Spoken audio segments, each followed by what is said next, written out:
Ngayong araw mga idol, may mainit na pasabog si Shams Charania. Well, talaga naman na nakakagulat ang balita na to dahil tinrade ng Charlotte Hornets itong si LaMelo Ball. Actually, kanina lamang nag-umpisa ang possibility ng pag-move dito kay LaMelo Ball. Ngayong off-season, wala naman kasi tayong naririnig mga rumors na pag-trade dito ng Charlotte Hornets. Pero yun nga, mukhang tinawagan ng Minnesota Timberwolves itong Charlotte Hornets at nagbigay nga sila ng napakagandang very aggressive na offers dito sa Hornets. Pero nung nakarang season pa lamang din, ay meron na nga ditong bulong-bulungan ay baka nga daw na i-trade itong si LaMelo Ball ng Hornets para mag-focus na dito kay Brandon Miller at Con Conepal. Kahit nga ba na franchise player nila itong si LaMelo, pero mukhang nagkatotoo na nga, sinip out na nga nila itong si LaMelo at papunta sa kupunan ng Minnesota Timberwolves. And well, para naman dito mga idol sa Minnesota Timberwolves, abay grabe, matindi talaga ang ginawa nilang move na ito. Dahil ayon sa mga ulat, no, nakuha nga nila itong si Josh Green, kapalit nga si Naz Reid, tapos isang unprotected 2033 first round picks na may kasamang tatlong first round pick swaps at hindi lang dyan,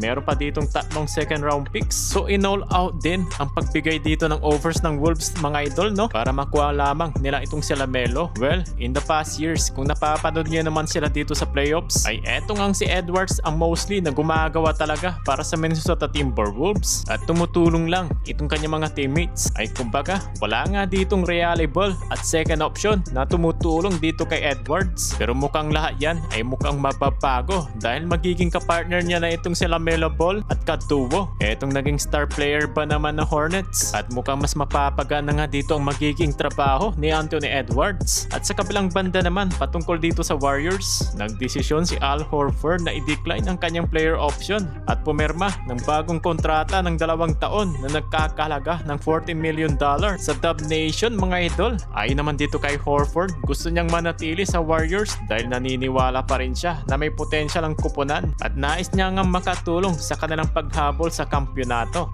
Sa kabilang banda, may malaki naman ditong usap-usapan ngayon patungkol kay Kawhi Leonard para nga dito sa kanyang kinabukasan sa kupunan ng Los Angeles Clippers. Ayon sa mga ulat, maaaring ang pag-isipan ng Clippers na i-trade itong si Kawhi Leonard ngayong off-season kung hindi na sila ditong magkakasundo sa kanyang contract extension dahil 1 taon na lamang ang kanya ditong natitirang kontrata. Kaya malaga ang mga pag-uusapan ngayong off-season at lumalakas din ang rumors ngayon na posibleng bumalik si Kawhi Leonard sa Toronto Raptors. Ayon sa mga ulat ngayong araw, nagpakita umano ng interesado ang Raptors na muling makuha nga itong si Kawhi kung magiging available siya sa trade market at mukhang ikakatuwa ito ng mga Raptor fans dahil di umano sa report na bukas si Kawhi na pumirma ng contract extension kung mapupunta siya sa Toronto. Marami kasing nagsasabi sa mga taga-NBA insiders na isa ang Toronto sa mga dating kupunan ni Kawhi na dapat bantayan habang papalapit ang usapan patungkol nga dito sa kanyang contract extension nang dahil nga si Kawhi ang rason kung bakit nakuha ng Raptors ang kauna-una na championship ng Toronto Raptors.